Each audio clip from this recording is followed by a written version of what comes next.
एकनाथ शिंदे साहेब होते, बरोबर आहे. शिंदे साहेब मुख्यमंत्री होते, मी त्यांच्या मंत्रिमंडळात मंत्री होतो. आदरणीय शिंदे साहेब म्हटले लाखो कोटी रुपयांचा खर्च म्हणले आपण सरकार करतोय, पण या महिलांना काय देतो आपण, काय बिघडतंय म्हणले 1500 रुपये त्या गरीब महिलेच्या खात्यावर जर आपण सरकारकडनं भावबीज टाकली, काय थोडा अजून म्हणले उत्सव वाढवू आपल्या सरकारचं, काही करू, पण मला हा निर्णय घ्यायचाच म्हणले. मी मुख्यमंत्री आहे, मला महाराष्ट्रातल्या माझ्या लाडक्या बहिणीला महिना 1500 रुपयाची भावबीज द्यायचीच आहे. निर्णय शिंदे साहेबांनी घेतला. एकनाथ शिंदे साहेबांनी पेन्शन चालू केली आणि आता माझ्या लाडक्या बहिणीचा लई जणांना पुळका आलाय. सगळे म्हणायला लागले आम्ही केलं आम्ही केलं आम्ही केलं, पण या माझ्या लाडक्या बहिणी ओळखून आहेत. केलं कुणी? जोरात जरा सांगा, कुणी केलं? एकनाथ शिंदे साहेबांनी केलं. आणि म्हणून आता लोक म्हणतात की आम्ही केलं, पण त्या लोकांना उत्तर त्या माझ्या लाडक्या बहिणीने उद्याच्या मतपेटीतनं दिलं पाहिजे. मला सांगा 2024 ला विधानसभा निवडणूक झाली, किती जागा आल्या? महायुती म्हणून आपण एकत्र लढलो. भारतीय जनता पक्षानं ज्यादा जागा वाटून घेतल्या, त्याच्या खालोखाल आम्हाला आपल्याला मिळाल्या शिवसेनेला, त्याच्या खालोखाल राष्ट्रवादी काँग्रेस अजितदादांना मिळाल्या. तिन्ही एका जागी होतो. निवडणुका लागल्यानंतर, निकाल लागल्यानंतर सगळ्या टीव्ही चॅनेलनी सांगितलं, सगळ्या मोठ्या मोठ्या पेपरनी लिहिलं, महाराष्ट्रातल्याच नाही तर महाराष्ट्राच्या बाहेरच्या पेपरनी लिहिलं की एवढं मोठं बहुमत महाराष्ट्रात जे महायुतीला मिळालं त्याचं कारण एकनाथ शिंदेच्या लाडक्या बहिणी आहेत. ठीक आहे, आम्ही सरकारमध्ये आहे, भारतीय जनता पक्षाचे मुख्यमंत्री आहेत, आमचे शिंदे साहेब उपमुख्यमंत्री आहेत, स्वर्गीय दादा उपमुख्यमंत्री होते, आता आदरणीय ताई मुख्यमंत्री आहेत, उपमुख्यमंत्री आहेत. पण या सगळ्यांना, आम्हाला सगळ्यांना आमच्या पदावर बसवणाऱ्या कोण असतील तर महाराष्ट्रातल्या एकनाथ शिंदे साहेबांच्या लाडक्या बहिणी आहेत. आणि आता त्यांनी ही निवडणूक हातामध्ये घेतली पाहिजे. आपल्याला शिवसेनेमुळं, आदरणीय एकनाथजी शिंदे साहेबांच्या मुळे महिलांना इष्टित अर्ध तिकीट झालं का नाही? शिंदे साहेब असतानाच झालं. मग ज्यांना आता पुळका आलाय माझ्या लाडक्या बहिणींचा, त्यांना त्यावेळी नाही 1500 रुपये देता आले, त्याला नाही अर्ध तिकीट करता आलं. मी तर सहज सांगतो, आता माझ्या लाडक्या बहिणी महिन्याला 1500 रुपये येतात, एसटीला अर्ध तिकीट आहे. आता माहेरला जायचं म्हणलं तर आमची बहीण घरदाण्यापुढं हात असा पुढं करत नाही, द्या किंवा मला पैसे. बरं घरदानी बऱ्या मुडात असला तर देणार, नाही तर हू करून पुढे जाणार, बघू नंतर. आता आमची लाडकी बहीण पिशवी भरती, बँकेत जाती, त्या खात्यावर जमा झालेले पैसे काढती, खारी बटर फळं बिस्किट भाच्याला पिशवीत भरती आणि माहेरला गेल्यावर तिथनं नवऱ्याला फोन करून सांगते, बरं का हो जरा आल्या 2 दिवस इकडं, 2 दिवसाला येते. म्हणजे माझ्या लाडक्या बहिणी स्वतःच्या पायावर खंबीर उभं राहिले. बाप्या माणसाने वाईट वाटून घेऊ नका बरं का, नाही तर म्हणताल. पण आमच्या बहिणी सुद्धा स्वतःच्या पायावर उभा राहिल्या पाहिजेत.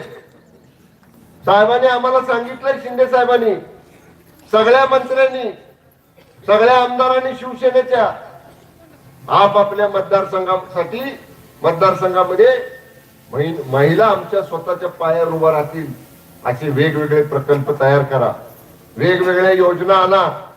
माझ्या लाडक्या बहिणीला 2 रुपयासाठी सुद्धा कोणाच्या पुढे हात पसरायची वेळ येणार नाही, अशी आर्थिक ताकद माझ्या लाडक्या बहिणींच्या हातामध्ये आपल्याला या ठिकाणी निर्माण करायची आहे.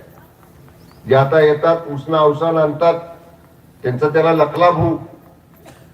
या विभागातल्या निवडणुकीपुरतं बोलायचं झालं, दादानी आता भाषणात यश दादांनी सांगितलं निवडणुकीपुरतं येणार कोण आहे आणि 12 महिने 24 तास तुमच्यासाठी मदतीला धावून येणारे कोण आहे?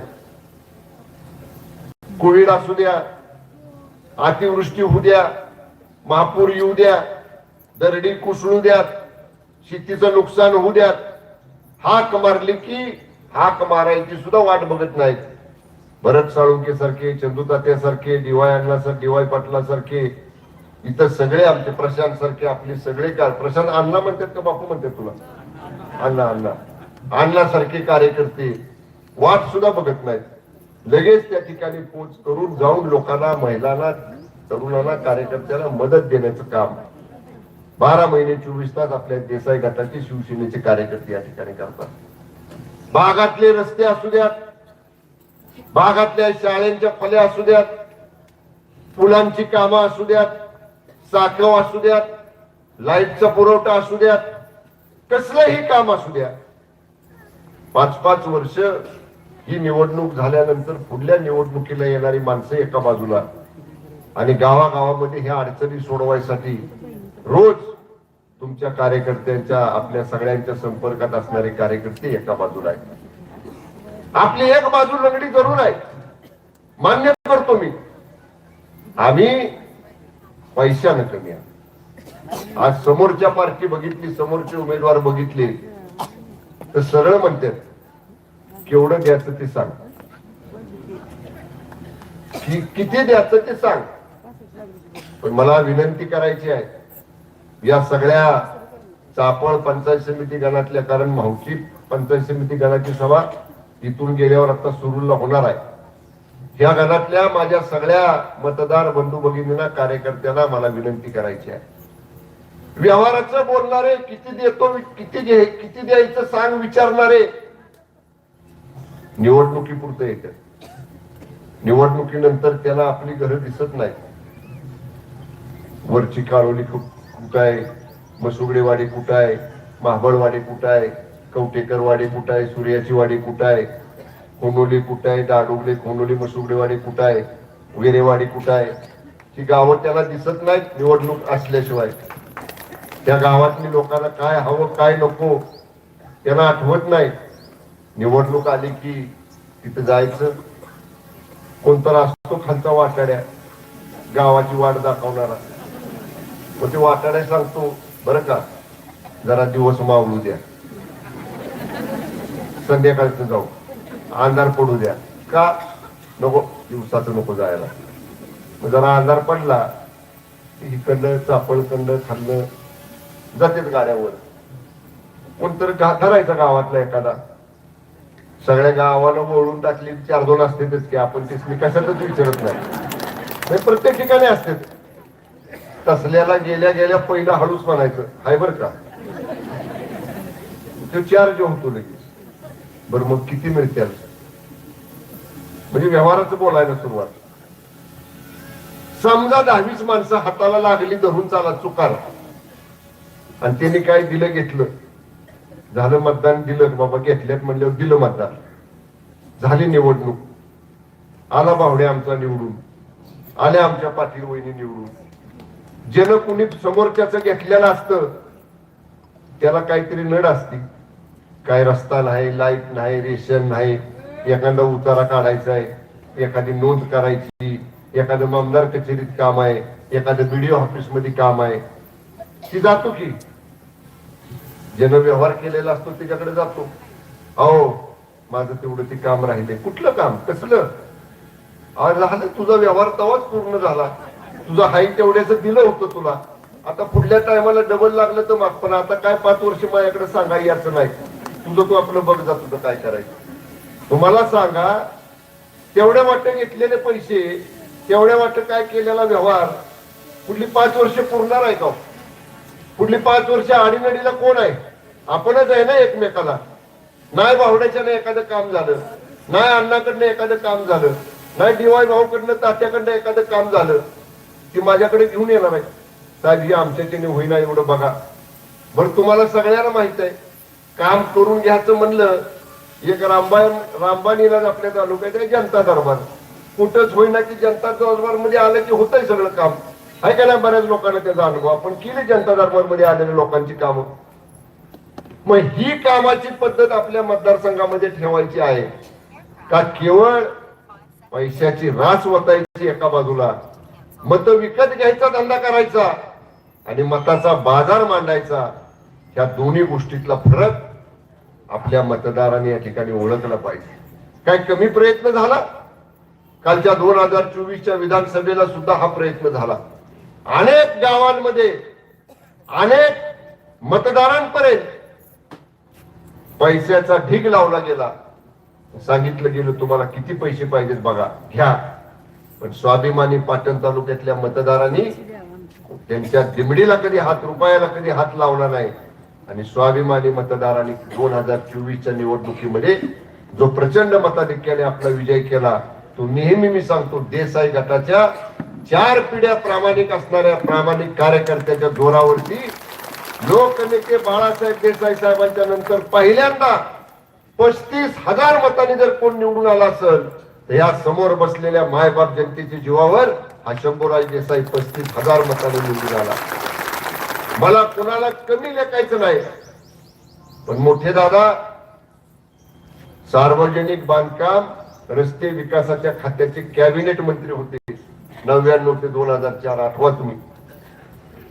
आणि मी त्यांच्या विरुद्ध उभा राहिलो होतो. बापू आठवतंय का? आपण उभं राहिलो 2004 ला. काही नव्हतं आपल्याकडं, सत्ता नाही, काय नाही, पैसा नाही, काय नाही.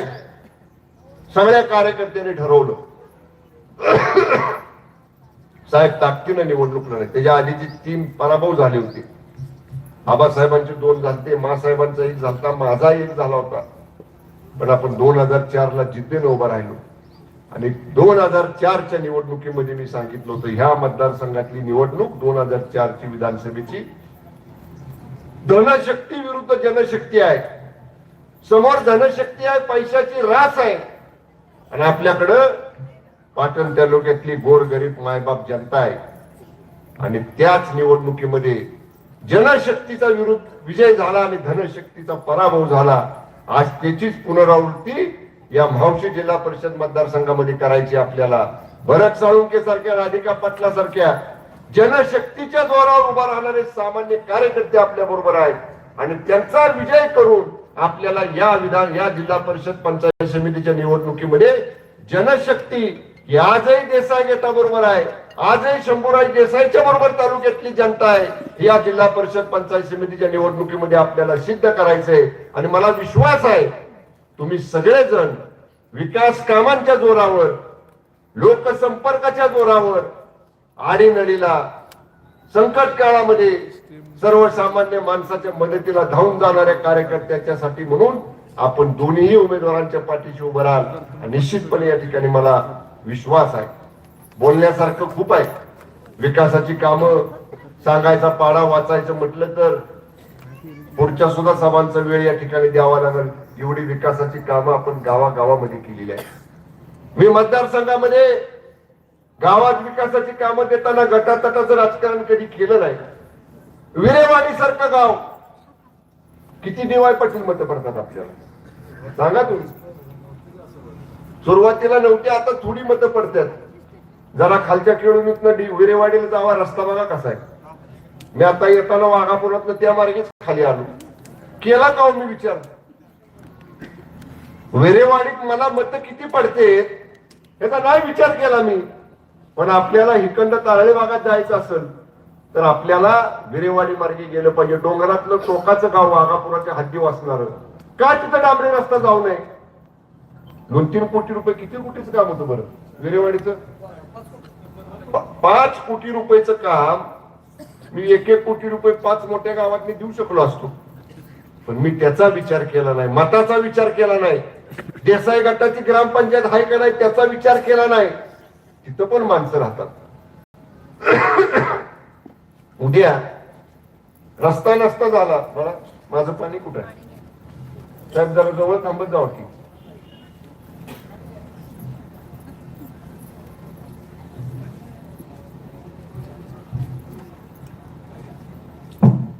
नसता विरेवाडीचा रस्ता झाला, त्या खास खळग्यातनी डबऱ्यातनी समजा रात्रीचा माणूस आजारी पडलं नाही, गावात एखादी वडापची गाडी असली कसं आणायचं माणूस खाली, कसं न्यायचं त्याला दवाखान्यात?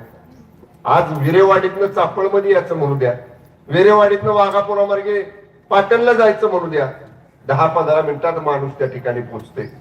हे काम, विकासाचं काम देताना गटातटाचं राजकारण त्या शंभूराज देसाईंनी तालुक्यात राजकारण करताना कधीच केलं नाही.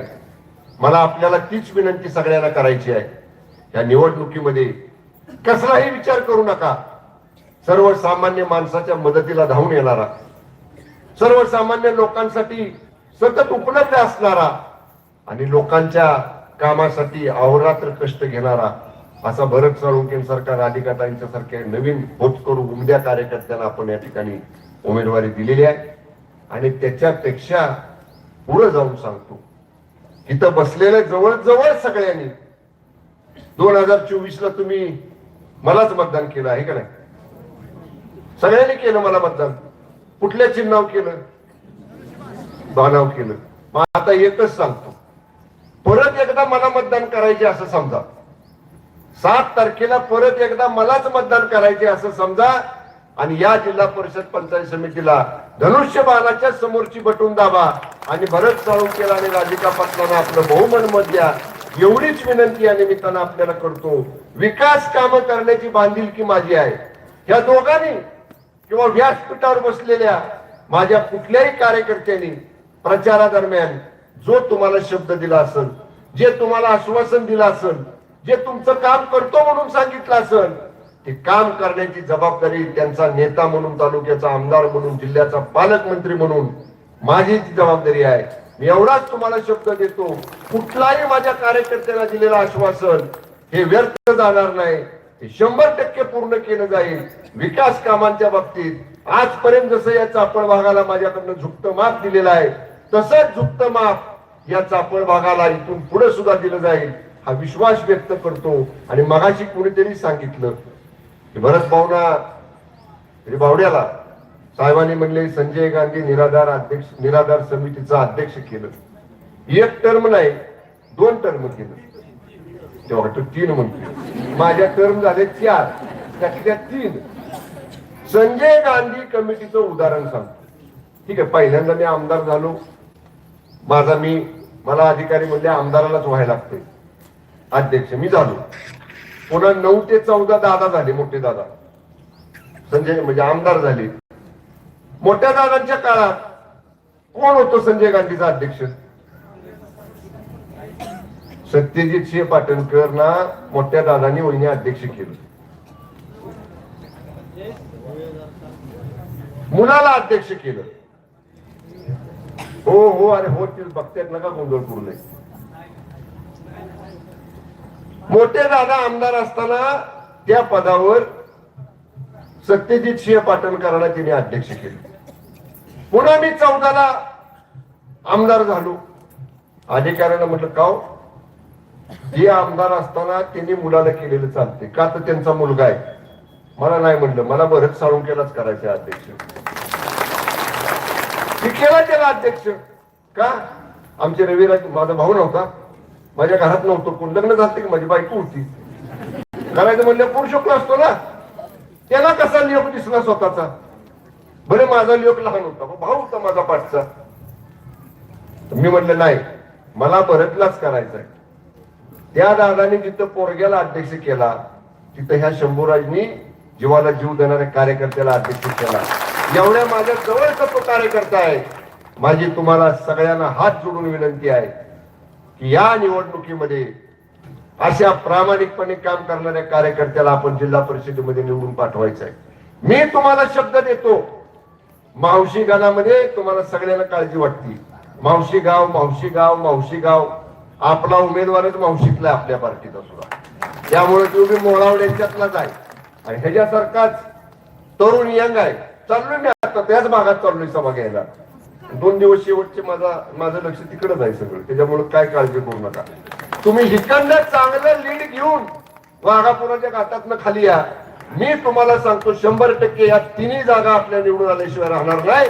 येणाऱ्या 7 तारखेला भरत साळुंखेंच्या, राधिकाताईंच्या धनुष्यबाण चिन्हासमोरचं बटन शंभूराजांना मत देतोय असं समजून बटन दाबा, एवढी विनंती करतो आणि थांबतो. धन्यवाद. जय हिंद, जय महाराष्ट्र. धन्यवाद साहेब. आपण दिलेला शब्द आपण जे दिलेला आदेश आहे तो निश्चितपणानं आपले सर्व जे उपस्थित कार्यकर्ते आहेत ते पाळतील आणि दोन्ही उमेदवार चांगल्या मताधिक्याने विजयी होतील एवढी मी ग्वाही देतो. आणि आपण उपस्थित राहिलात, तसेच दादा उपस्थित राहिले आणि सर्व उपस्थित ग्रामस्थ, माता भगिनी, महिला उपस्थित राहिल्या, त्याबद्दल सर्वांचं आभार मानून मी हा कार्यक्रम संपला असं जाहीर करतो. या ठिकाणी माझी विनंती आहे की इथं पुढं या मुसलमान समाजाचा पाठिंबा या दोन्ही उमेदवारांना देणार आहेत, तरी ते गाडीजवळ आहेत, तर त्यांच्याजवळ गाडीजवळ ते मुसलमान समाजाची सर्व कार्यकर्ते उपस्थित आहेत, त्यांचा फोटो त्या ठिकाणी काढायचा आहे. तरी सर्व मुसलमान समाजातील सर्व कार्यकर्त्यांना विनंती आहे त्यांनी गाडीजवळ उपस्थित राहायचं आहे. साहेबांच्या आपला पाठिंब्याचा फोटो तिथं काढायचा आहे. तरी सर्वजण उपस्थित राहिला त्याबद्दल सर्वांचं आभार मानून पुन्हा एकदा कार्यक्रम संपला असं जाहीर करतो.